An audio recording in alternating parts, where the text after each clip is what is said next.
Cooking hacks প্রতিদিনের ইফতার। এখন বানাবো সাবুদানার চপ। এর জন্য লাগবে সাবু 1 কাপ, 4-5টি আলু, একটি ডিম, পেস্তা বাদাম 2 চা চামচ, গ্রেটেড চিজ আধা টেবিল চামচ, 1 চা চামচ কর্নফ্লাওয়ার, 4টি কাঁচামরিচ কুচি, ভাজা জিরা গুঁড়ো 1.5 চা চামচ, 1 চা চামচ টোস্ট গুঁড়ো, 1 কাপ তেল, ঘি 1 চা চামচ এবং লবণ পরিমাণ মতো।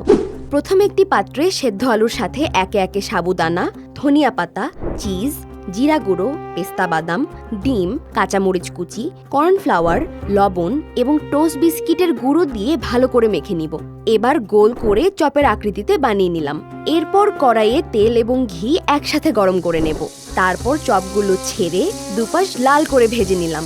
সবশেষে প্লেটে তুলে পরিবেশন করছি দারুণ মজাদার সাবুদানার চপ। কুকিং হ্যাক্স প্রতিদিনের ইফতার।